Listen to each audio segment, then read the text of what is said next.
quanta estona creus que va tardar a néixer l'univers? A. Menys d'un segon. B. 300.000 anys. O C. 20 milions d'anys. T'has preguntat mai d'on surten totes les estrelles i galàxies que hi ha a l'univers? Segur que has sentit a parlar algun cop del Big Bang com l'origen o el naixement del nostre univers. Però quanta estona va durar el Big Bang i com se sap que va passar?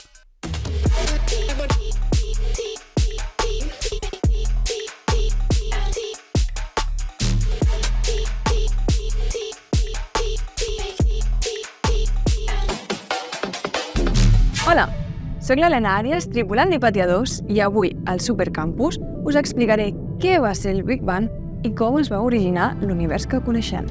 La teoria del Big Bang diu que fa gairebé 14.000 milions d'anys l'univers era una bombolleta infinitament minúscula que de sobte va patir una expansió de dimensions descomunals, donant forma a tot el que coneixem avui dia. Com va ser aquest fenomen? Què va passar després? I com hem arribat a tenir estrelles, planetes i fins i tot éssers vius, com nosaltres? Cal destacar que el Big Bang no va ser una explosió, com de vegades es creu, sinó un alliberament molt fort d'energia que va resultar en una gran expansió del propi espai. Per tant, no us heu d'imaginar que un objecte es fa més gran, sinó que l'espai on està aquest objecte i, per conseqüència, l'objecte mateix, es fa més gran. Els inicis van ser tan ràpids, però tan importants i complexes, que els científics van haver d'estudiar-los a càmera lenta. Has jugat mai amb un cronòmetre? Quan volem mesurar el temps en una cursa d'atletisme, normalment podem arribar a distingir les mil·lèsimes de segon. Una mil·lèsima de segon és un 1 amb 3 zeros al davant. Si ara li afegim 40 zeros més al davant, descobrirem el temps de Planck, la unitat de mesura de l'origen de l'univers. Ara que tenim la unitat de mesura, anem a veure quines són aquestes fases que constitueixen la teoria del Big Bang. Temps de Planck i la gran unificació. En els primers moments, l'univers era extremadament petit i calent, amb totes les forces de la natura unides en una sola. Inflació còsmica, fins als 10 a la menys 33 segons. En un instant, l'univers, és a dir, l'espai, va experimentar una expansió exponencial enorme. Va passar de ser tan petit com un àtom d'hidrogen fins a créixer fins a la mida d'una taronja. Perquè et facis una idea d'aquesta expansió, és com si un cigró passés a mesurar 10.000 milions de quilòmetres, molt més que el tamany de tot el sistema solar. Formació de partícules, fins als 10 a la menys 2 segons.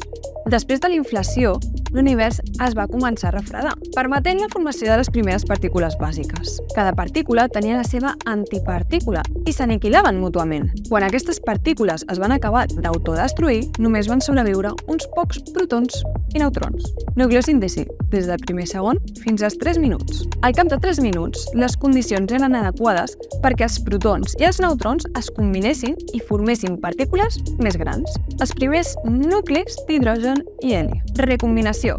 Després de 380.000 anys i seguint amb l'expansió, l'univers es va refredar prou com perquè es formessin els àtoms, nuclis com els d'abans, però combinats amb electrons. Això va permetre que la llum, és a dir, els fotons, es desacoplessin de la matèria i comencessin a tenir llibertat per moure's i il·luminar l'espai-temps. Amb el pas del temps, aquests àtoms d'hidrogen i heli es van agrupar per formar cossos, guanyant massa, fins a convertir-se en les primeres estrelles, que més endavant es van agrupar formant galàxies. A les galàxies es van desenvolupar els primers sistemes planetaris, algun dels quals, molts anys després, desenvoluparia vida, com el sistema solar. Però atenció, només podem veure un 5% del nostre fascinant univers.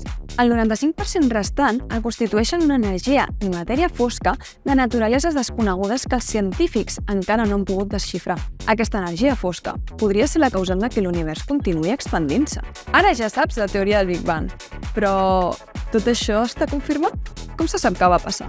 Bé, doncs hi ha múltiples evidències científiques importantíssimes que han guanyat premis com els Nobel i que donen suport al Big Bang. Una d'elles va succeir als anys 20, quan l'astrònom Edwin Hubble va descobrir que les galàxies distants s'allunyaven de nosaltres. I com més lluny és una galàxia, més ràpid s'allunya. Això indica que l'univers s'està expandint i, per tant, si anéssim enrere en el temps, l'univers hauria de convergir en un punt. Voilà! Una altra prova clau va arribar al 1965, quan dos físics van descobrir accidentalment, mentre instal·laven unes antenes de televisió, la radiació còsmica de fons.